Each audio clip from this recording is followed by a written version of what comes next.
انا عايزه اوصل رساله لبابا اللي ما شفتوش في حياتي غير مرتين او ثلاثه، يعني ما يتعدوش.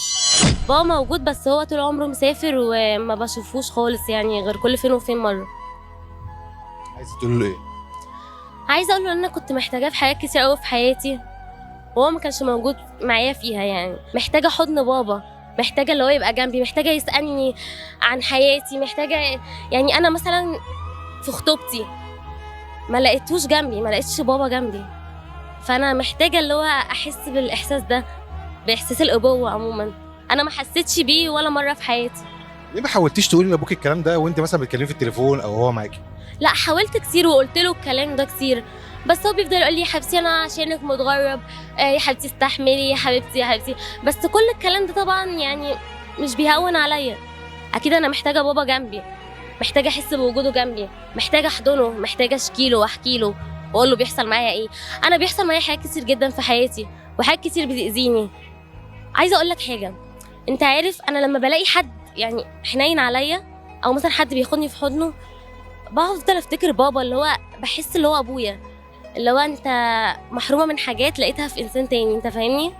ممكن مثلا ببقى سهرانه انا واصحابي البنات وكده، والاقي مثلا باباهم بيرن عليهم كتير وكل شويه ترد على باباها تقول له انا جايه اهو، الوقت اتاخر ولازم اروح عشان بابا وكده، وانا موبايلي ما بيرنش. بفضل افكر كتير، طب انا ليه برضو بابا ما بيعملش معايا كده؟ بتحبيه قوي؟ اكيد طبعا بحبه قوي، مفيش حد ما بيحبش ابوه.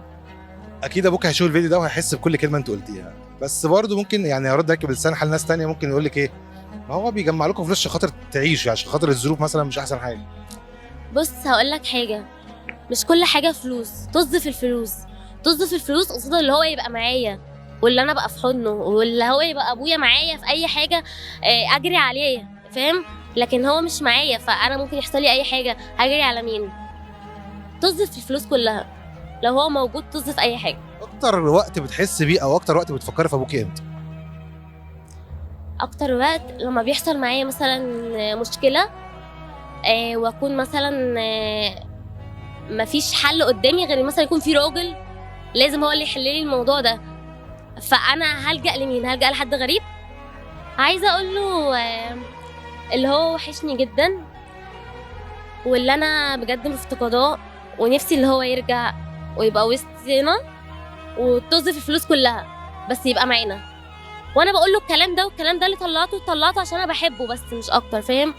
وانا نفسي يسمع الكلام ده. لو ابوك شاف الفيديو ده وكلمك وقال لك انا راجع مصر ومش راجع تاني تعملي ايه؟ اكيد طبعا هفرح جدا جدا جدا، وهشكرك جدا عشان انت اللي خلتني اوصل للموقف ده يعني، او للحاجه زي دي. اكتر حاجه نفسك فيها؟ طبعا دي اكتر حاجه نفسي فيها. اكتر حاجه؟ اكتر حاجه طبعا، يعني مش هحتاج اي حاجه من الدنيا تاني خلاص.